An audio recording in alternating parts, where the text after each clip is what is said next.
आज हम बात करने वाले हैं एक बीमारी के बारे में या एक कंडीशन के बारे में जिसको मेनिस्कल टियर कहते हैं और ये हमारे घुटनों से रिलेटेड होता है।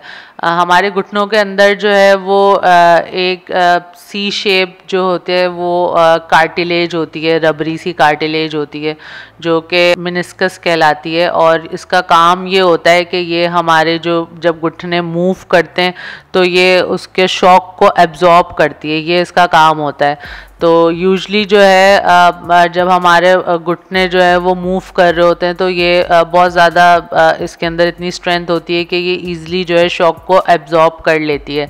और उसके अलावा ये जो है हमारी जो थाई बोन होती है उसको, हमारी पिंडली की जो बोन होती है उसको, उससे जोड़ने में भी जो है वो मदद करती है।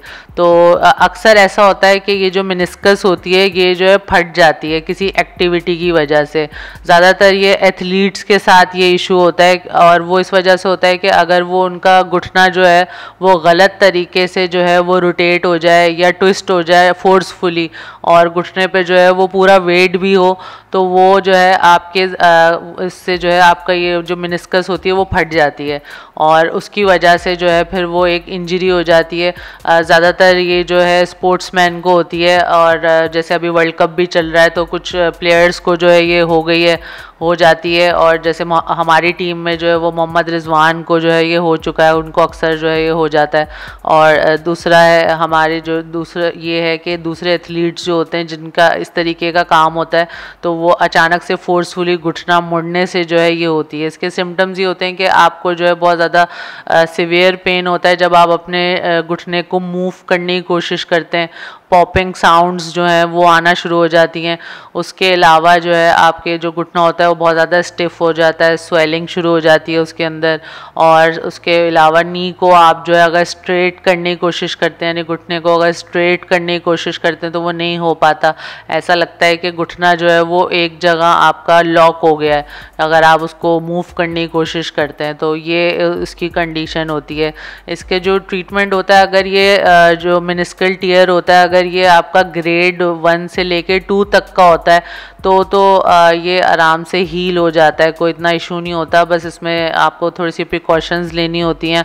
आपको सबसे पहले जो है वो रेस्ट करना होता है काफ़ी।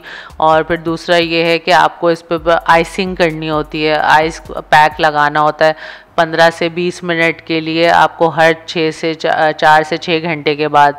और उसके अलावा आपने अपनी लेग को जो है वो एलिवेट करना होता है, यानी अपनी टांग को जो है घुटने को ऊंचा करके रखना होता है तकियों के ऊपर, तो ताकि थोड़े सा एलिवेटेड रहे। उसके अलावा आपने जो है इस पे कंप्रेशन आपने थोड़ा सा लगाना होता है।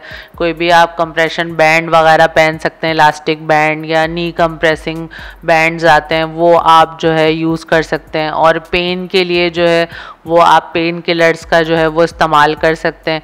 लेकिन अगर ये बहुत ज़्यादा सिवियर इंजरी हो जाए और बहुत ज़्यादा जो है ये आपके इसमें जो है मेनिस्कल टियर जो है हो जाए तो फिर इसकी सर्जरी की जाती है।